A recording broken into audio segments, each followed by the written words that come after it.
ఎన్నికలు అంటే గుర్తుకొచ్చేది సిరా గుర్తు. చూపుడు వేలిపై వేసే ఈ సిరా గుర్తు మనం ఓటు వేశామో లేదో చెబుతుంది. అలాగే దొంగ ఓట్లు పడకుండా అడ్డుకుంటుంది. చేతి వేలిపై వేసిన బ్లూ ఇంక్ తొందరగా చెరిగిపోదు. దేశంలో తొలిసారి ఎన్నికలు నిర్వహించిన సమయంలో ఎన్నికల సంఘం చాలా సమస్యలు ఎదుర్కొంది.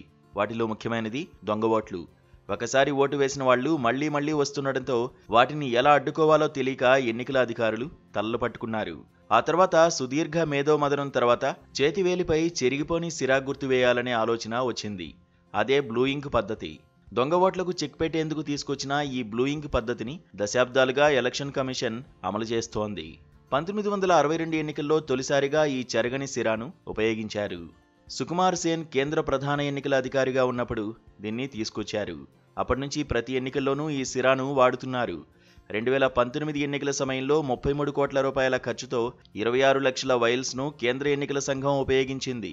అయితే ఈసారి 26.55 లక్షల వైల్స్ను ఆర్డర్ చేసింది. దీనికోసం 55 కోట్ల రూపాయల వరకు ఖర్చు చేసింది. ఎన్నికల సంఘం ఆర్డర్ చేసిన వైల్స్ ఒక్కో దాంట్లో 10 మిల్లీమీటర్ల సిరా ఉంటుంది. ఒక సీసాతో దాదాపు 700 మంది ఓటర్ల వేళ్లపై సిరా గుర్తు వేయవచ్చు.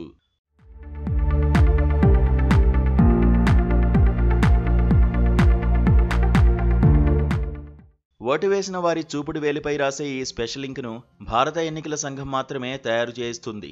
Mysore paints and varnish limited అనే సంస్థ ఒక్కటే ఈ ఇండెలిబుల్ ఇంక్ను తయారు చేస్తుంది. దీని తయారీ ఫార్ములా చాలా రహస్యంగా ఉంచుతారు. ఎంపీవీఎల్ డైరెక్టర్లకు కూడా ఈ ఫార్ములా తెలియదు. కేవలం సంస్థలో పనిచేసే 2 కెమిస్టులకు మాత్రమే ఈ ఇంకు తయారీ విధానం తెలుసు. రిటైర్మెంట్ లేదా అనుకోని కారణాలు ఏర్పడినప్పుడు మాత్రమే నమ్మకస్తులైన తర్వాతి ఉద్యోగులకు ఈ ఫార్ములాను బదిలీ చేస్తారు. ఈ సిరా తయారీకి సిల్వర్ నైట్రేట్ రసాయనాన్ని ఉపయోగిస్తారు. సిల్వర్ నైట్రేట్ ఈ సిరాను ప్రకృతిలో ఫోటో సెన్సిటివ్గా చేస్తుంది. దీని కారణంగా సూర్యరశ్మి తాకినప్పుడు ఈ సిరా ముదురు రంగులోకి మాత్రమే మారుతుంది. ఈ సిరా వేలిపై పూసినప్పుడు గోధుమ రంగులో ఉంటుంది. ఆ తర్వాత కొంత సమయానికి ముదురు ఊదా రంగులోకి, ఆపై నల్లగా మారుతుంది. కాగా ఈ సిరాలో వాడే సిల్వర్ నైట్రేట్ మన శరీరంలోని ఉప్పుతో కలిసినప్పుడు అది సిల్వర్ క్లోరైడ్గా తయారవుతుంది. ఇది చర్మానికి అతుక్కునుంటుంది. నీరు లేదా ఇతర రసాయనాల ద్వారా తొలగించలేకుండా తయారవుతుంది. చర్మ కణాలు పాతబడి మృత కణాలు ఒక్కొక్కటిగా రాలిపోయినప్పుడు మాత్రమే ఈ సిరా గుర్తు క్రమంగా అదృశ్యమవుతుంది. ఎన్నికల్లో ఉపయోగించే ఈ సిరాను కేవలం భారత్లో మాత్రమే కాకుండా ప్రపంచంలోని అనేక దేశాలు కూడా వాడుతున్నాయి. Canada, Ghana, Nigeria, Mongolia, Malaysia, Nepal, దక్షిణాఫ్రికా సహా 25కు పైగా దేశాలు మన సిరాను దిగుమతి చేసుకుంటున్నాయి. ఈ విషయాన్ని ఎంపీవీఎల్ కంపెనీ ఎండీ ఇర్ఫాన్ వెల్లడించారు.